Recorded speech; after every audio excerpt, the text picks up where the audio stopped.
Kançalagan uykudan kalıp kançalagan kıyınçılık çekip orozo karmap Allah'a jakın bolуу maksatında atkarılgan işlerдің бардығы жакшы кулк мүнөздүү insandын жашоосу менен барабар болот. Ошентип мусулмандар көптөн күткөн Рамазан айы кайрадан босогуду. Эртең 18 февраль өлкөдө Арапа жана шектик. Ал эми 19 февраль орозонун биринчи күнү. Мусулмандар бул айда орозо кармап, таң зардан күн батканга чейин ооз бекитип жүрүүгө тийиш. Рамазан айына кириштен мурда биз өзүбүз ошол Рамазан айына руханий даярдык көрүшүбүз керек.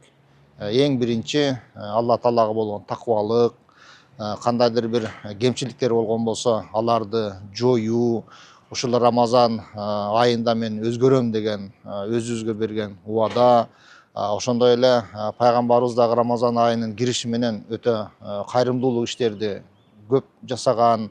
Мына ушундай руханий даярдык менен биз Рамазан айына киришибиз керек. Мусулманга орозо кармоо парз. Бул динибиздин 5 парзынын бири болуп эсептелинет. Бул ай сабырдуулукту, кечиримдүүлүктү жана тазалыкты бекемдейт. Ошондой эле кайрымдуулук кылууга басым жасалып, көбүрөөк жакшылык кылганга аракет кылынат. Мисалы үчүн адамдардын жанагындай жаман ойдогу инсандар Рамазанга байланбайт. Шайтандар байланат, бирок инсандар байланбайт. Ошондуктан Рамазан айында ар бир адамдын өзгөрүшү, бул ар бир адамдын өзүнө шарт болгон нерсе.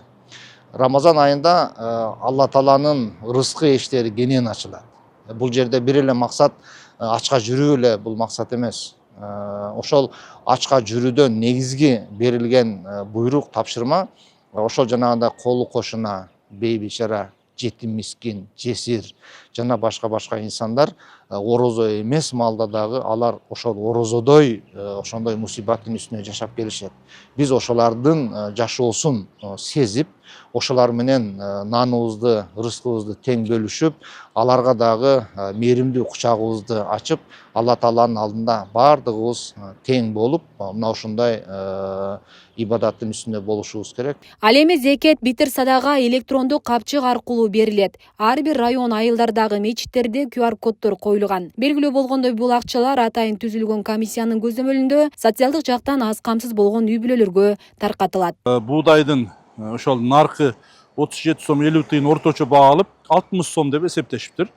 Эгерде ундан берем десе 90 сом, мейизден берем десе 880 сом, арпадан берем десе 100 сом, курмадан берем десе 1200 сом. Эми биздин журттарда курма өспөйт. Көбүнчө адамдар ошол буудай, ун, арпа ошондойдон беришет. Кудай Таала баарыбыздын орозобузду толук бүтүн кылып кабыл кылган болсун, кемчилдигин кечирсин. Эскерте кетсек, өткөн 2025 жылы Рамазан айы 1 мартта башталып, айт майрамы 30 мартка туш келген. Асия Сыдыкова, Замирбек Тойчубаев, Регион телеканалы.